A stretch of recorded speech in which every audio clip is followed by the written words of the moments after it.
esteemed speaker. Dr. Kerri-Anne Mullen is a scientist at the Heart Institute, and she delivers a number of leadership programs, including the director of Prevention Wellness Center, and she's the director of the Canadian Women's Heart Health Center, and also director of the Ottawa Model for Smoking Cessation. And these are all the marquee programs here at the Heart Institute. And she's our chair of the Heart Institute's Women's Heart Health team and vice chair of the Canadian Women's Heart Health Alliance. This is a network of over 150 clinicians, scientists, patients, trainees, and healthcare professionals across Canada. And the team is working collaboratively to develop and disseminate evidence-based strategies and to transform the clinical practice, care, and science related to women's cardiovascular health.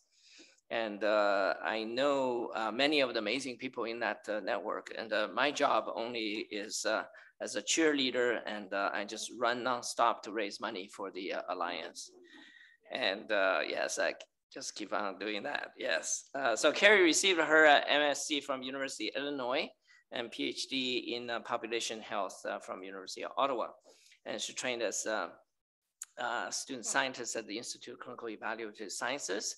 And her research focused on the emerging area. I think it's quite important, especially of late, that's implementation science and evaluating the effectiveness and cost effectiveness of cardiovascular disease prevention programs. And these are obviously top of mind in terms of knowledge translation and also achieving impact. And she also has a focus on underrepresented populations in terms of addressing their needs. Research project garnered over $30 million in funding, for which $11 million was Dr. Mullen as the principal investigator. So if you need money, just talk to her afterwards. Her work is being funded by CIHR, Ontario Ministry of Health, Health Canada, and the Public Health Agency of Canada. And I know these are really actually, sort of a very prestigious program. So we look forward today to Dr. Mullen's presentation entitled "A Little Less Talk, a Lot More Action, Advancing Women's Cardiovascular Health Research." Yes, thank you so much, Kerri.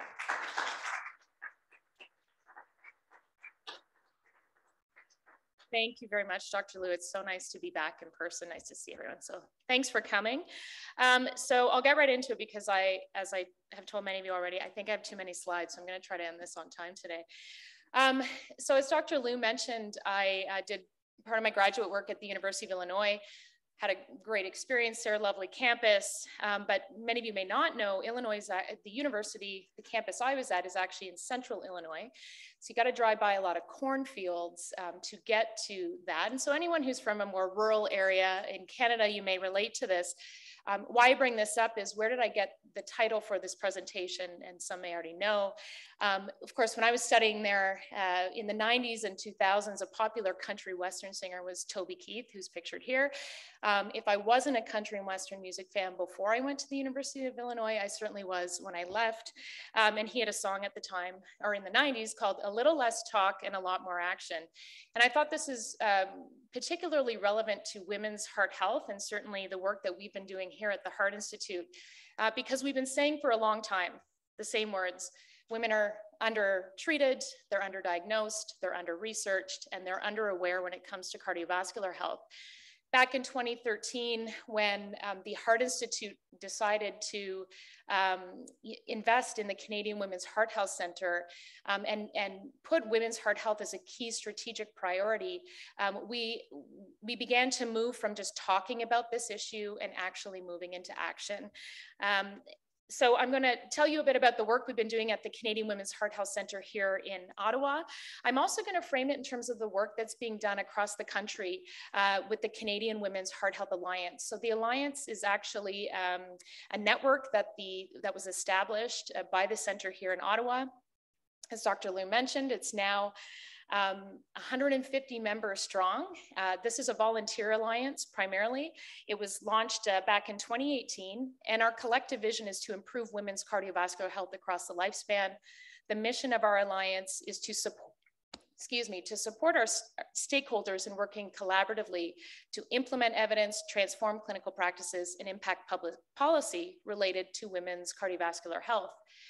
This alliance actually came to be, or the idea, in 2016 at, we host a summit every 2 years exclusively devoted to women's heart health. Our next one is at the end of the month. I'll plug it again at the end, and if for those of you interested in coming. And there was a call to action meeting as part of that summit. And one of the key action items identified by stakeholders across the country was we need to form a network to work together to change the landscape of women's heart health in our country. And we worked over the next 2 years to develop and launch this alliance. Here's a bit about the structure. So in at the top, the black box, it's led by an executive steering committee.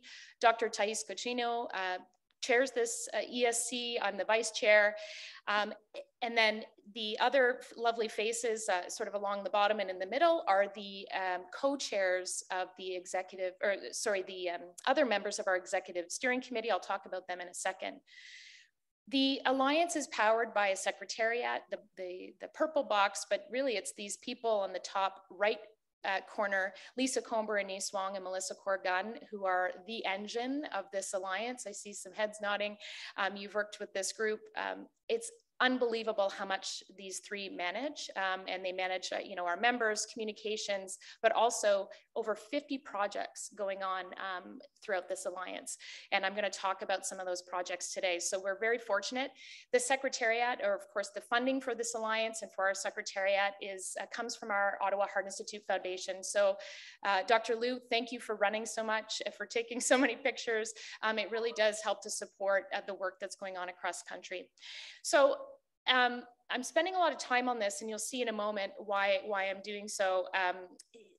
So moving down, we look at our working groups. We have 4 strategic areas or themes: knowledge translation and mobilization, training and education, advocacy, and health systems and policy. Importantly, in setting up of this alliance and sort of working over time, equity, diversity, and inclusion has been the lens we've worked with in terms of setting this up. Every single one of our working groups is co-chaired by 2 people. One is a woman living with cardiovascular disease, and the other is a health professional. They are both together leading these working groups, and that trickles down through our projects as well. Of the 150 members of this alliance, 1/5 to 1/4 of all members are women living with cardiovascular disease. We also try to create a really safe, inclusive environment in terms of our meetings, and the conduct of our alliance. But that's been so important and so valuable in terms of the work that we're doing, is having equal voices in the voice of the patient, who is the expert in their disease, as well as the health provider, the researcher, who's obviously got expertise in the area as well. We also have a trainee representative on our executive steering committee, and this year our trainee happens to be Naja Adriac from British Columbia. So you can see in terms of diversity in terms of expertise, but also geographic location. We have people, representing all parts of Canada. So I was sort of asked to incorporate some tips around EDI into this presentation, but I'll stop here and just pause and repeat some of what I've said. Number one, I think what's been really important is building a diverse team that meaningfully involves key stakeholders from the very beginning and throughout projects. So it's not only with respect to gender or ethnicity, but also discipline, geographic location, et cetera. That's been really important for our alliance. Number 2 is recognizing and respecting the unique expertise, skills, experiences, ideas, and perspectives of all members. We are on a first name basis at our meetings. We want, for patient partners, sometimes it's very intimidating to join a committee of physicians and researchers, and depending on their background. And it's really important in terms of the onboarding of our members, trainees, people living with lived experience, et cetera. We want all members to feel confident that they can, their voice can be heard. And number 3, it's something that's important with the volunteer time, whether it's an individual research project or something like the Alliance, is being respectful of the time commitment. While, many of the members of the Alliance are volunteers, the researchers, the clinicians, et cetera, it's actually kind of part of their job. It's a committee. it's knowledge translation. It's something that's helping build their CV. For a lot of women living with heart disease that are part of our alliance, it literally is in their spare time, they're doing this work for us. And some of them are putting in more hours than many. It's incredible, just because of their passion. So, you know, this is something to keep in mind when we think about engaging people with lived experience in our projects. All right. So the work of the Canadian Women's Heart Health Centre, the work of the Alliance, the work I do in smoking cessation, a lot of it has been grounded in the knowledge to action framework or cycle. What this is, just a quick review, in the center is all about knowledge synthesis. It's gather what is known in a particular area, and that helps us identify gaps, identify problems. What do we do with those problems? Well, we can try to come up with solutions for those problems, develop tools, develop interventions. Once we develop those interventions and implement them, then it's about evaluating those interventions. And ideally, if something is working, we think it's a great idea, the outcomes are good, we want to be able to sustain that. And then we sort of start the cycle all over again. So I'll come back to this over and over in this presentation. And again, going back to the title, a lot of the work that we do, or that we have been kind of doing over the last 10 years, has been about gathering knowledge, what do we know, and moving to action. What is the next step? And that action can be in the form of sometimes more research. We learn that, hey, we've got a lot of research gaps. We need to know more in a particular area. Sometimes it means the development of clinical tools and interventions, and sometimes it leads to things like educational resources. So I'll try to frame this in terms of what the knowledge has led to in terms of action in the work of the Canadian Women's Heart Health Alliance. So what I'll start with is in 2018, when the Alliance was launched, the Knowledge Translation and Mobilization and Health Systems and Policy Working Group joined forces on a document to present the state of the science in terms of women's cardiovascular health in Canada. This was published in JAHA in, I want to say 2020. And there were 75,000 words in the initial document preparing this. It had to be whittled down to 7,500 words for this publication. You can see there's over 30 authors, and this has been a really highly impactful publication with over 100 citations in its first year. But then the next step was to say, all right, what do we do with those 75,000 words? Like, we don't want to sort of waste the knowledge that was gathered or developed. Colleen Norris, who is pictured here, she was the chair of the Health System Policy Group at the time. She's at the University of Alberta. Also at the University of Alberta is Dr. Michelle Graham, who's now the president of CCS. At the time was the inaugural editor of the Canadian Journal of Cardiology Open. And together they came up with this idea of publishing an atlas in CJC Open. And it's actually a feature right on the front page of their website, the Canadian Women's Heart Health Alliance Atlas, a review of the epidemiology, diagnosis, and management of cardiovascular disease in women.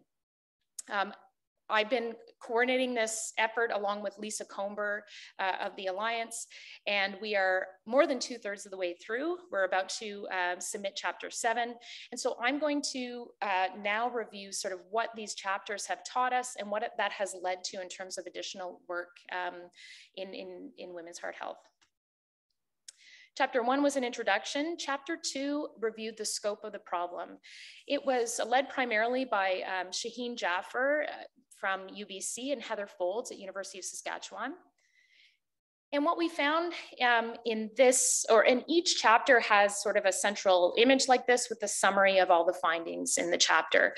I want to give a shout out to Manu Sandhu, who does all the graphic design for all of our publications and all of these images that you'll see here today. What did we find? Some things that we already knew. Cardiovascular disease is in Canada is tied with all cancers as the #1 cause of death among Canadian women. Coronary artery disease and myocardial infarction are the most common cause of CVD death. Cardiovascular diseases are the leading cause of hospitalization for Canadian women. And importantly, we found that there are disparities when you look across our country. So the age standardized cardiovascular disease mortality is highest in our least populous provinces and territories, and it's lowest in its most populous provinces. So you look at the age standardized mortality rate among Canadian women across the board, it's 93 per 100,000 women. And when you compare that to the least populated provinces, you can see those rates are much, much higher, as high as 214 per 100,000 in Nunavut. We see a similar trend when it comes to stroke mortality in Canada. So this is an important finding, and you know, is leading to work to try to improve. You can think about reasons why this might be in lower populated provinces. Access to care can be an issue. You know, healthcare professional volume can be an issue, and so you know, these are things that you know, important issues that are being looked at by the Alliance as we go forward. Another section of chapter 2 reviewed the intersectionality of disparities. So looking beyond sex alone, and it reviewed Indigenous status, ethnic variation, disabilities, geographic location, income, and the intersection of gender with multiple factors in a woman's life that leads to you know, health and healthcare utilization. And so how did we take the knowledge from this chapter and turn it into action? Well, partly we turned it into more research, and I'll tell you now about Network Forward, a project that some funding that we received. It's now, I think, a year ago. I think it actually launched last April. And we received $1.3 million over 2 years. This is a grant from the Public Health Agency of Canada with matching funds from the Heart Institute Foundation. And the objective of this project is to design a women's cardiovascular disease prevention network to improve awareness, screening, assessment, diagnosis, and treatment of CVD and its risk factors among women. And one of the things we took from chapter 2, and I'll introduce you to our project team, my co-PI, Dr. Coutinho, project manager is Corinne Savard. Rebecca Lewis in the middle is an evaluation specialist. She came to us from McGill. Dan Kwanzaa is our postdoctoral fellow. He came to us from Lausanne, Switzerland, and Colette Lebrun is our administrative assistant on this project. Again, you know, taking some information from chapter 2, there are certain populations that are at greater risk of developing premature cardiovascular disease or cardiovascular disease risk factors. So we are working specifically with First Nations, Métis, and Inuit women, women of South Asian descent, and women who've experienced gestational hypertension, gestational diabetes, or other pregnancy complications throughout this project. One of the things that helped frame our thinking about this was actually looking at the cancer system. So sometimes it's helpful to look at other systems or other jurisdictions to get some ideas about, hey, what's working well in other areas. And so when we were framing this proposal, you know, we looked at, for women, some of the 3 cancers that, you know, we have really great sophisticated sort of standardized, systematic screening programs for. The numbers that you see here represent the number of women in Canada living with a 10-year or more history of breast cancer, colorectal cancer, or cervical cancer. And then the Champlain is our region of Ontario, Eastern Ontario, and that represents the number of women in our region living with a history of these 10-year or more history of these cancers. And again, we have, you know, once you reach a certain age, you start getting screened regularly for these cancers. And there is a very slick system that, you know, where reminders are built in. There's incentives to these programs. You might get letters in the mail from the Ministry of Health. Your primary care doctor might actually get resources to have a staff person. All they do all day is call people around their cancer screening. And what's been really fantastic, of course, is that we are seeing more early detection, which is fantastic. And so mortality rates are going down from some of these cancers. So I'm certainly not suggesting that we stop doing some of these things. But it was interesting to think in the context of cardiovascular disease. And we have in no way similar sort of systematic process for screening. We certainly have guidelines, but there are no reminders, there's certainly no incentives to screen for cardiovascular disease risk factors or cardiovascular disease. And just in comparison, here are the numbers when you look at cardiovascular disease risk factors. So there are 1.1 million women living with heart disease in Canada, and you can see beside the number in our region of Ontario. And then below you see our more traditional risk factors for cardiovascular disease: dyslipidemia, obesity, hypertension, diabetes, and smoking. And the multiple millions of women who are living with those conditions, precursors of cardiovascular events and cardiovascular disease. At the bottom of that chart are sex-specific or female-specific or predominant risk factors that put a woman at greater risk of developing premature cardiovascular disease. Living with polycystic ovarian syndrome, premature or early menopause, a history of breast cancer, having rheumatoid arthritis or other autoimmune conditions, and those who've had a hypertensive disorder pregnancy. So, it may not be all women. Just like with cancer, it may not be everyone who needs to be screened as regularly at a certain age, but we do know that some women carry much greater risk based on risk factors that they may have, both traditional and sex-specific, that may warrant some additional attention or maybe some earlier screening. And so that's something that we're looking into with the Network Forward project. We're using a design thinking framework. This is not a typical healthcare framework. It's actually more of a kind of a startup tech kind of thing, but we thought it applied. It starts with empathizing and defining your problem, coming up with ideas or solutions for those problems, prototyping them, and then evaluating them. And that's the process we're using in this. So specifically, we're in the midst of this project's underway. We're conducting 2 reviews as we speak, completing needs assessment surveys and qualitative interviews with key stakeholders. We're conducting a think tank event in June of this year with our key stakeholders. From that, we are going to be generating ideas, and from our ideas, developing prototypes, and then we'll be evaluating those prototypes as part of the project. So I'd like to shout out to, I stole all sorts of pictures off the internet. Shout out to Sarah Visentini for really helping with the methodology as far as our reviews go and having those underway. The team's been very grateful. Moving on to chapter 3, this was a really unique chapter of our atlas, patient perspectives. And it was led by Tracy Kallela at the University of Toronto.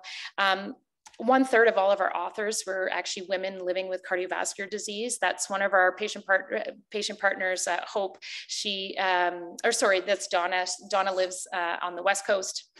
And this chapter really, I guess, concluded with action items to open the gate to women in terms of what our patients want and need when it comes to their care, their cardiovascular care. And there's recommendations for primary care environments, institutional or hospital environments, educational environments, research environments, policy environments, and then recommendations for what patients can do themselves to get more involved. So this was a really, really fantastic chapter to be part of, again, reflecting the perspectives of our patient partners.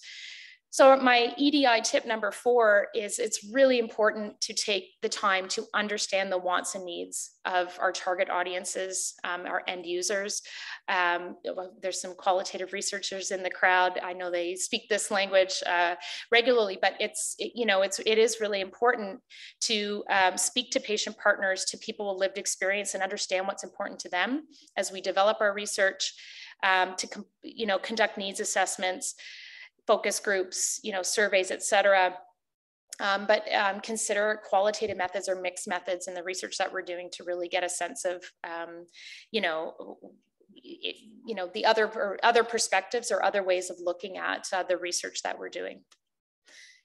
So how has chapter 3 led to action? What knowledge did we take from it? And what did our patients tell us? Well, number 1, it led to the development of a Canadian Women's Peer Support Heart Hub. It's on our website.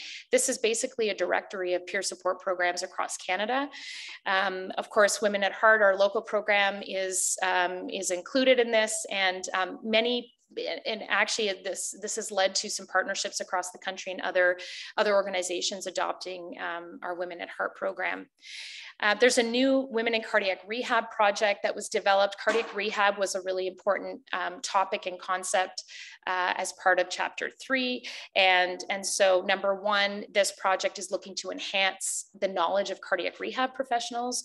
But number two is looking at ways of improving accessibility, or also creating some sort of directory for people across the country to be able to access resources that certainly that are specific for women in some cases.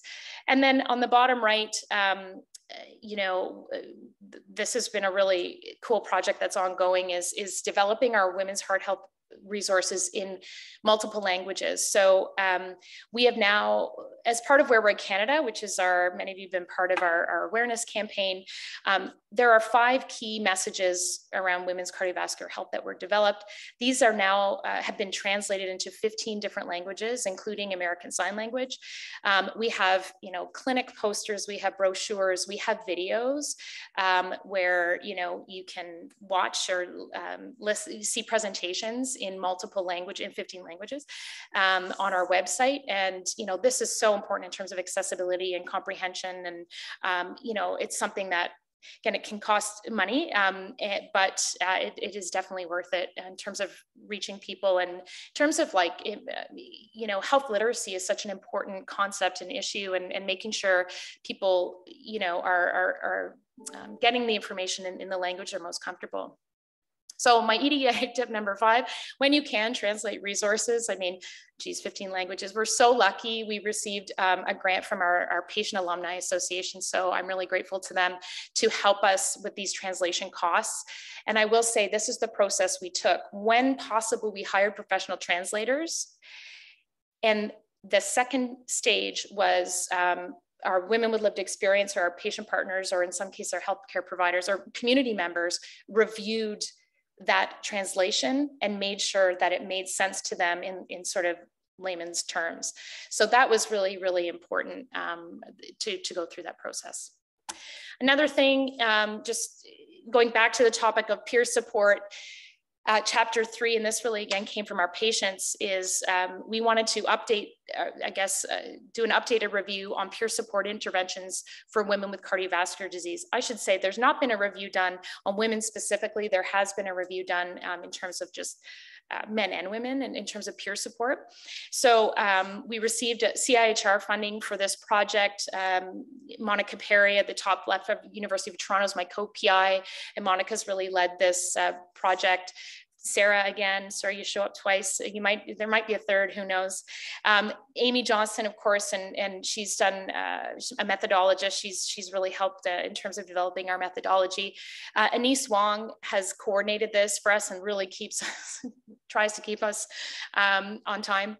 But again, we have two of our patient advocates who really has spearheaded this project, and they have been involved from the beginning in terms of developing our objectives, our eligibility criteria, you know, our PICO statement, but also everyone in this group, all of the authors, trainees, patients with lived experience, have been reviewers. So abstract and title reviewers, full text reviewers, and now we're at the data extraction phase. And so we had quite a thorough training process, and it's been really, really, you know, it's been fantastic to have everyone involved in that way.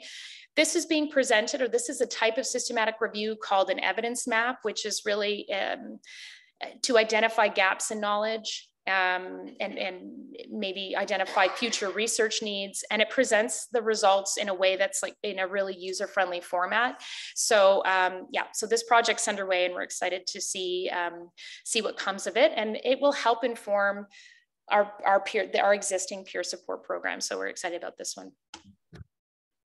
Chapter 4, this was a really fun chapter to work on, sex and gender unique disparities across the lifespan.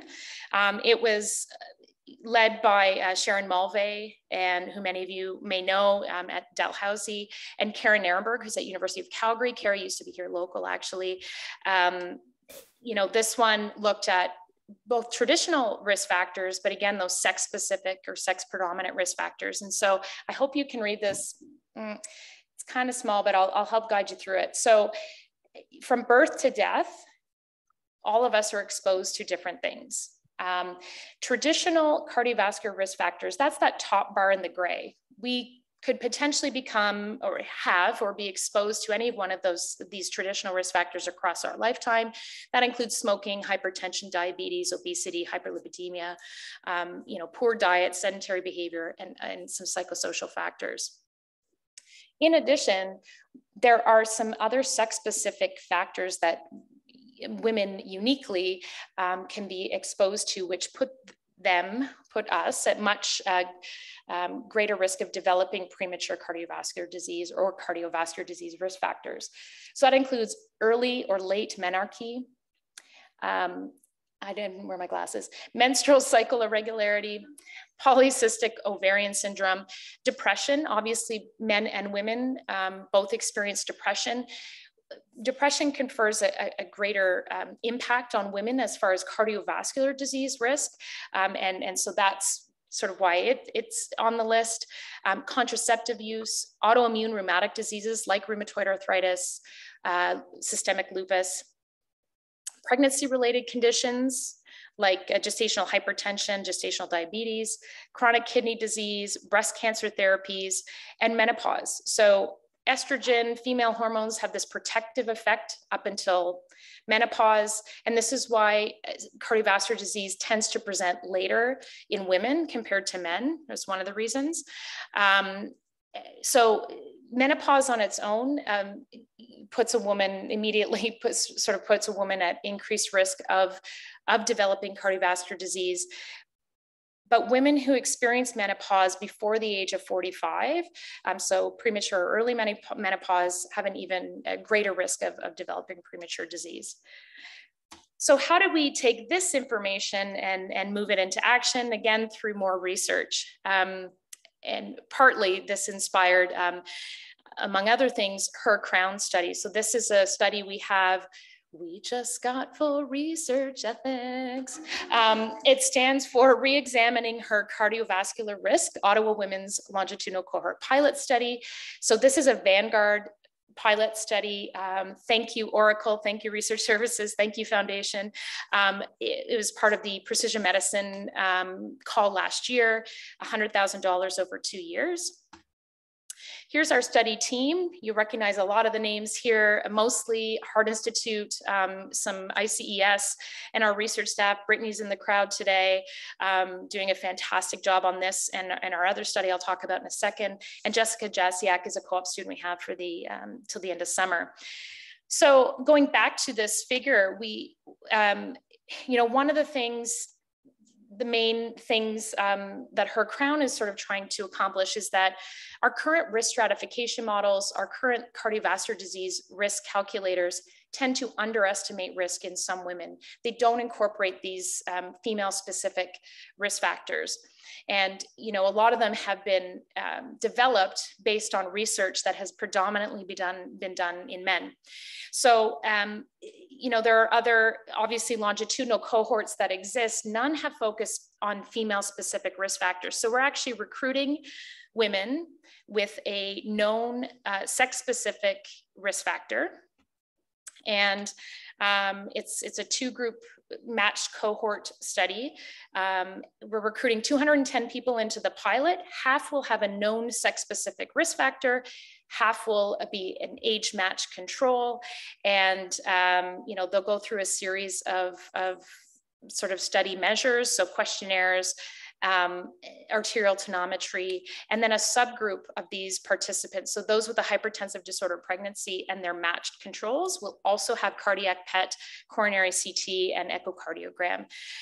This is just the feasibility stage. We are hoping to move into a longitudinal cohort study beyond this. So Vanguard studies mean that if we do move to full study, that the pilot participants move along with you into the full study. So the main objectives of our full longitudinal HER-Crown study will be to describe the pathophysiology and natural history of cardiovascular disease in women, determine the impact of these sex-specific as well as psychosocial and socioeconomic risk factors on CVD in women, and improve cardiovascular disease risk prediction and risk stratification in women. We're hoping to move to multi-center study, and in the bottom there is a figure or an image from a Lancet commissioned article on women's cardiovascular health. For those of you who have not had a chance to read it, it was a great publication in 2021. Senior author is Dr. Vogel, and it really did produce, or I guess it inspired a lot of the HER-Crown study as well, in terms of the recommendations for where we need to improve research. And interestingly, in terms of all of its main recommendations, here at the Canadian Women's Heart Health Centre, we're doing almost all of them, which is pretty cool. So that was nice validation. And I'll move on quickly, hopefully, to chapters 5 and 6. And they looked at the sex and gender unique manifestations of cardiovascular disease. The main authors co-leading this chapter with me was Christine Pacheco and Dr. Thais Cochino, and our senior author, Sharon Mulvey. Sharon, by the way, and Colleen and myself were the main editors for all of these. So Sharon and Colleen put in so much time and effort into these chapters. It's really great. And chapter 6 sort of built on chapter 5 and looked specifically at diagnosis and treatment and the sex differences among the variety of cardiovascular diagnoses. This is a figure from chapter 5, and subsequently, the American Heart Association published new chest pain guidelines, I think it was last year, with some recommendations around the identification or chest pain in women compared to men. And that was led by Dr. Martha Gulati in the US. But one thing that was, this chapter 5 also summarized is that if you look at the most frequently reported symptoms when a patient presents to hospital with myocardial infarction, chest pain is really the most common symptom that both men and women report.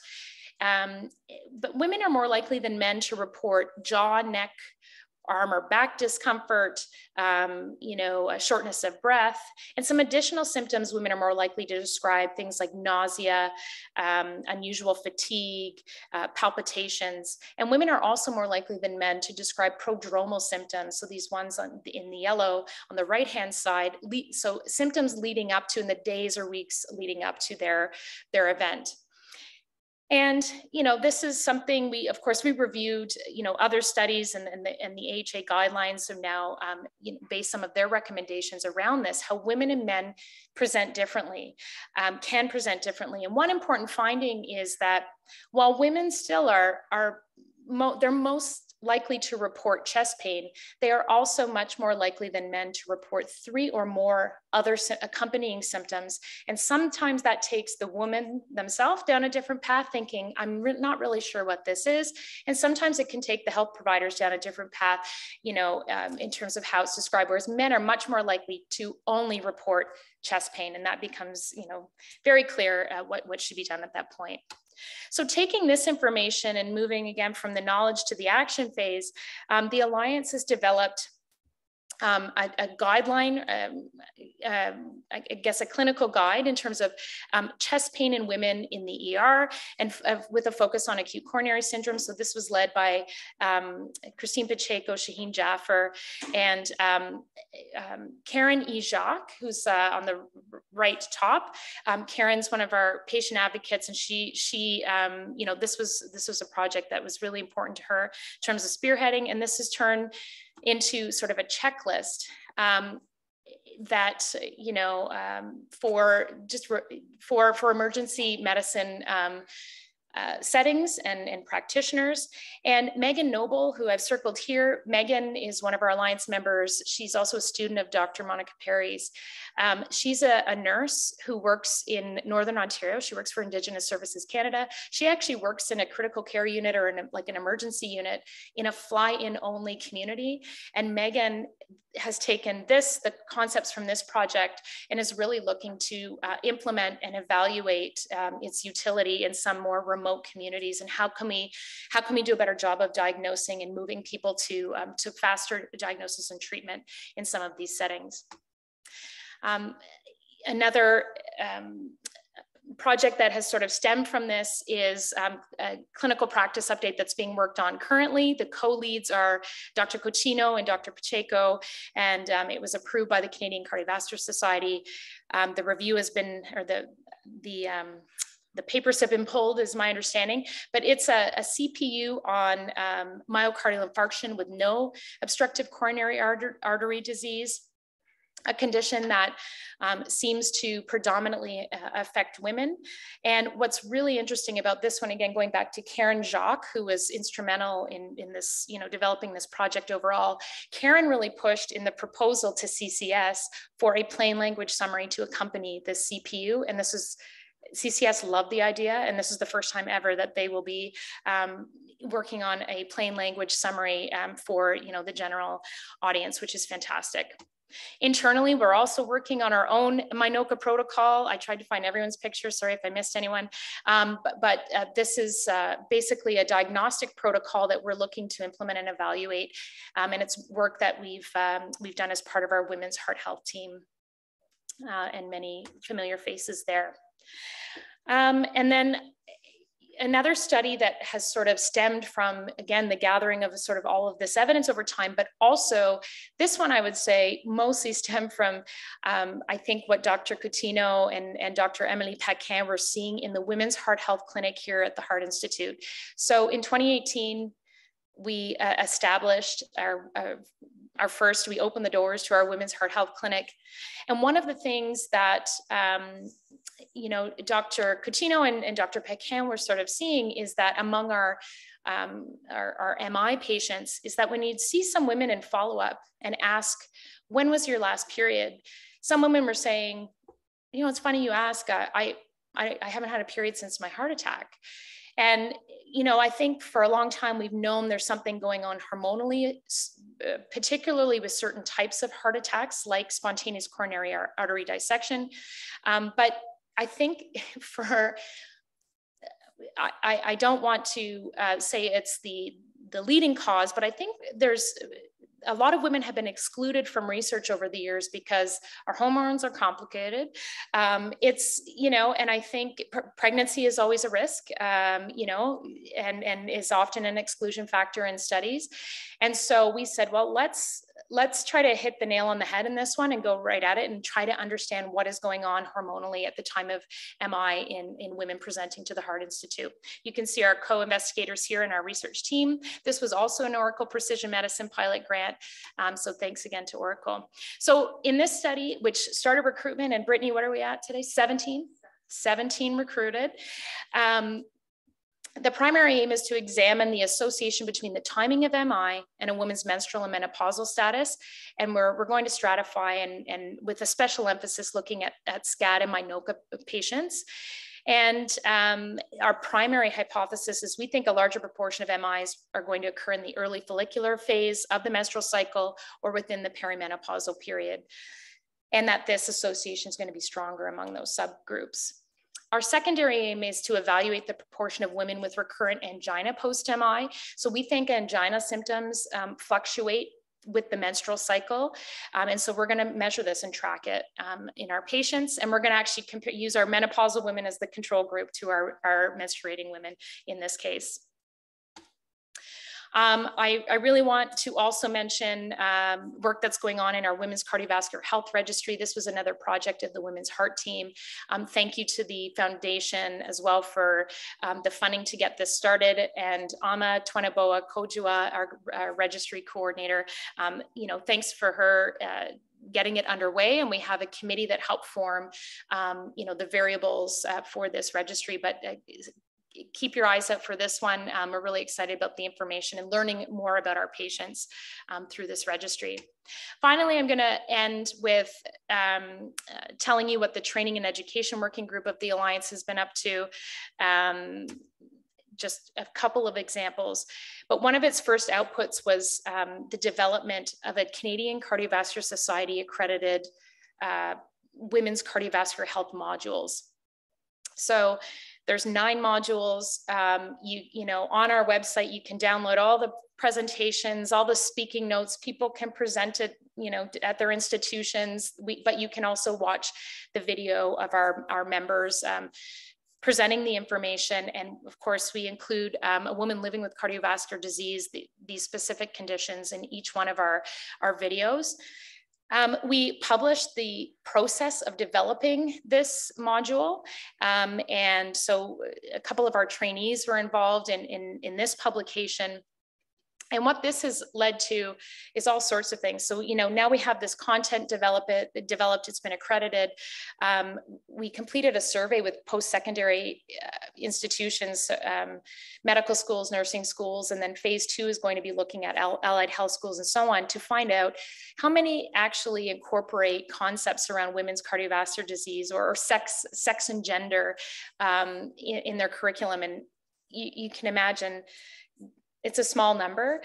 We've already had 5 of those institutions that we've surveyed come to us and say, we don't, but we'd love to, and we want to work with you to incorporate your content into our curriculum. So that project's underway. Maria Agustina Lopez Laporte, one of our residents here at the Heart Institute. She started in July and then she joined the Alliance and she decided, hey, I want to do this with their residents training program. So immediately launched into this program to incorporate this content into our residents training program here, but working with other members of our Alliance. Maria will be hoping to help other residency programs do the same. And of course, we had a great Women's Heart Health Education Day back in October, co-led by Bonnie Quinlan and Sandra Wong, and many others were part of that committee. And that was a great hybrid event where primarily I think the audience was nurses, certainly locally, and helping to educate around women's cardiovascular health. Okay, I'm gonna end, I swear I'm gonna end soon so we can get to some questions. At the end of this month, if you haven't registered already, but you want to visit Vancouver and you've got some extra cash in your pocket, come to the Canadian Women's Heart Health Summit. It's our 4th summit. Again, this is sort of where the Alliance all began, but we're really excited. We have a great program this year. Thank you. Some acknowledgements. I hate forgetting people. So of course, all the pictures throughout, like you can see just how many people are working on all these projects, just incredible people, interdisciplinary, diverse people from across the country. You know, locally certainly our Canadian Women's Heart Health Center team, thank you so much.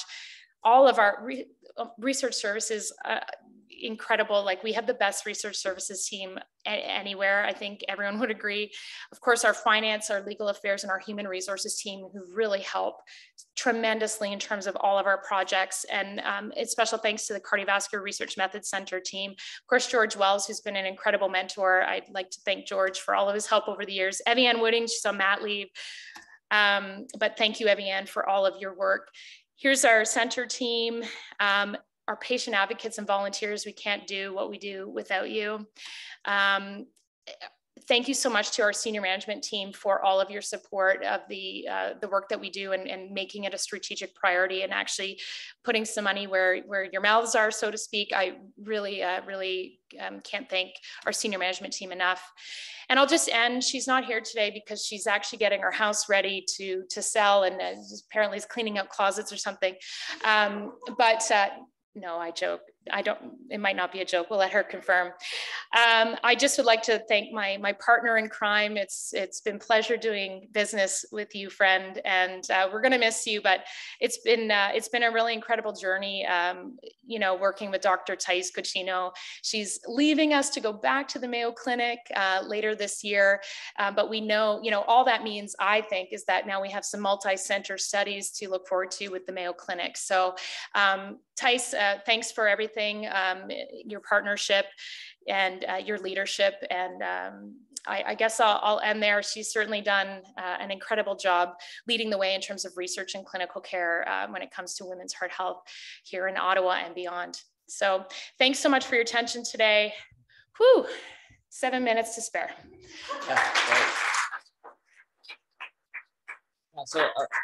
So thanks for that fantastic overview. So it really actually has come a long way, and so I think the Alliance really shows its influence across Canada. But I realized on Twitter that people like Martha Gulati is actually Canadian, right? She's in UCLA, and we have Taish going to Mayo Clinic.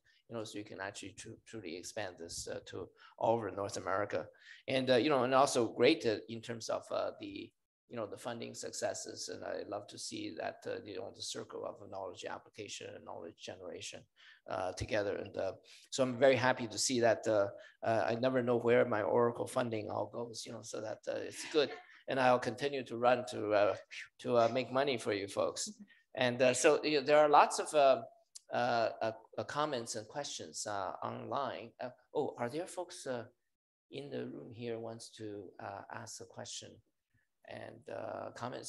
But meanwhile, there are questions, comments online. So Mark Laflamme, so you saw there, great initiative. Congratulations on the progress, on the Her Crown study, right, in terms of ethics approval. So that's fantastic, and you're well on your way. And Stephanie asked a question regarding, again, a great work, lots of momentum, and the comment of whether any initiatives in terms of women living with congenital heart disease. Yeah. It's a really good question. Hi, Stephanie. We miss you too.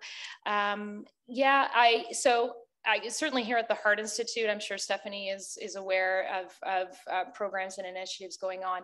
In the Alliance to date, I have to say, no, I don't think anyone's taken the lead in this area, but it's certainly research interests of some of our members. It's just we have not taken on a project specifically around congenital heart disease. Of course, in peer support, that's one area I can see applicability, but there's of course lots to be done. So the short answer is no.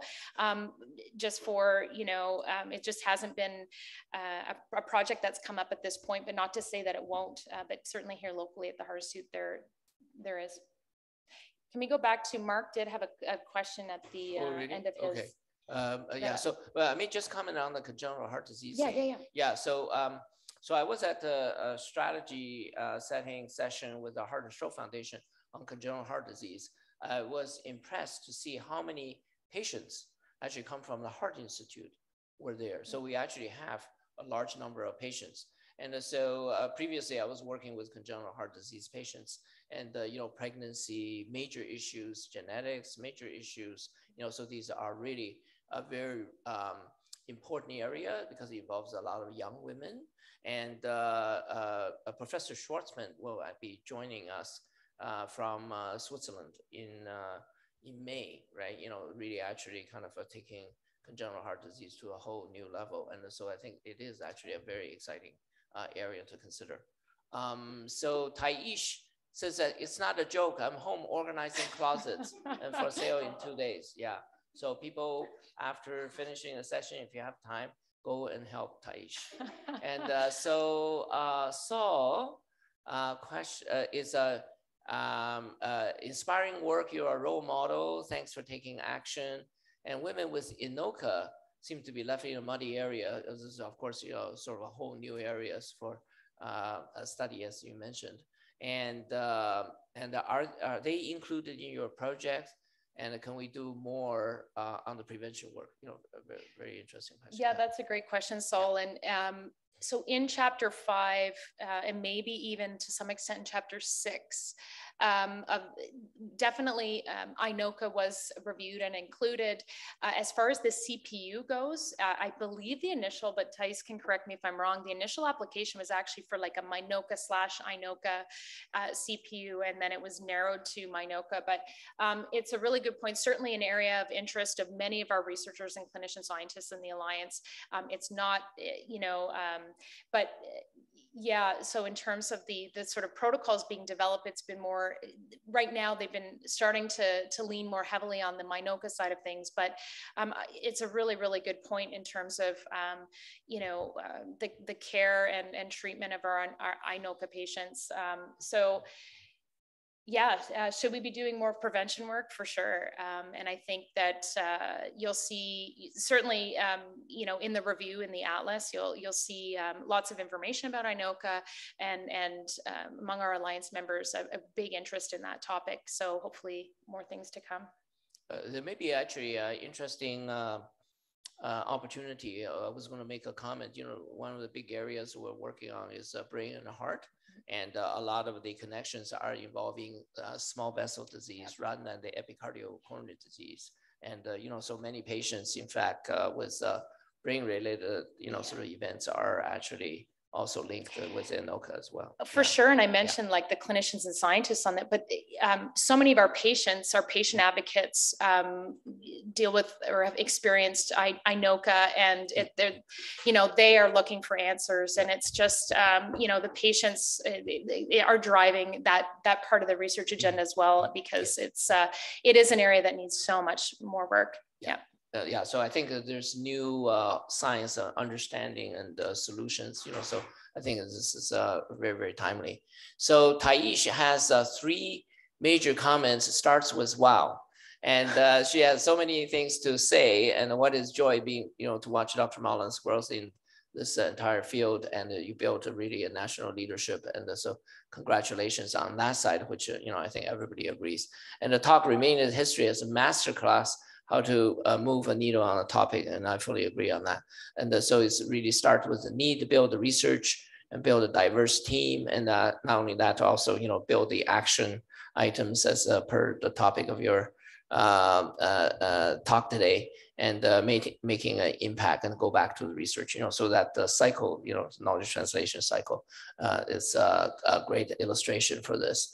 And it all started with a song, in the middle of Toby Illinois. Yeah, and this is a perfect example of diversity making us better. And so the Alliance, really illustrate that, and I fully agree. I think this is really exciting. And so, but still, Taish would need help with, cleaning out her house there. Yeah, and so Bahara and comments, interesting presentation. Area research, again, congratulations for excellent work. Helena, love the idea of screening for CVD in patients strategic way. Challenge me determining who will pay for this, doing cost benefit analysis. Great presentation. Actually, I had an idea on that one. So the thing is that when you actually look at the common chronic diseases, and so brain and heart is obviously is an obvious one, which all the risk factors are shared. But cancer is the same too. So I know you were very jealous of cancer. So the thing is, if you can't beat them, join them, or get them to join you, right? Yeah. So the thing is, if you look at the smoking, right, there are many strategies. In fact, your team, actually take advantage and the link together with cancer, right? To actually develop a joint strategy. And a number of the risk factors are in fact the same, whether it's nutrition, exercise, right? These factors. And chronic disease, in fact, has many, common underlying,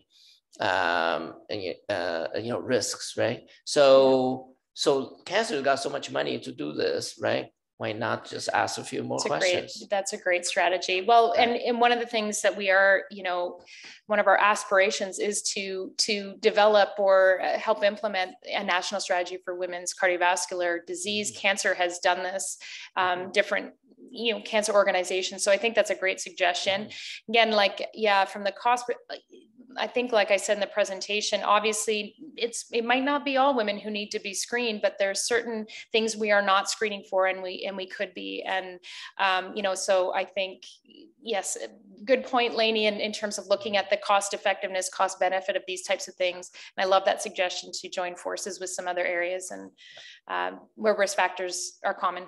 Yeah, so it's a win-win scenario, and, breast cancer, and, so many of these things are really shared. And Hassan, so proud of what your team has accomplished. Okay, Right, and and I should say 2 years ago when I presented here, I presented on our smoking cessation research, and a shout out to, of course, the smoking cessation research team, because they're keeping everything else going and doing a fantastic job. So thanks, Hassan, and to the whole smoking cessation team as well. Yeah, so it's all kind of really integrated in the whole fabric, right? So last call, questions from the audience here. And while you're looking, I will respond. I think Mark Laflamme wondered if we were recruiting for her crown. Okay. We are in partnership with the Ottawa Hospital. We're actually going to find our sex-specific risk factors through the various Ottawa Hospital clinics.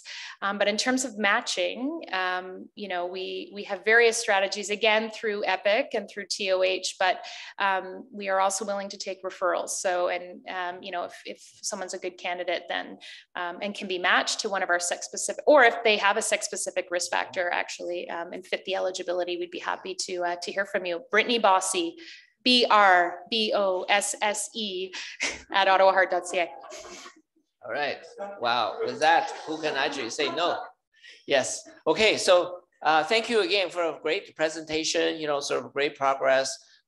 It's a really actually a great illustration, you know, of the knowledge translation cycle, and I think really underscores the team approach, you know, and in fact, the Alliance is a fantastic vehicle, right? You know, to actually expand the outreach and really actually make an impact. Yeah, so so keep up the excellent work, and I guess I just have to run some more. Keep running. Thanks.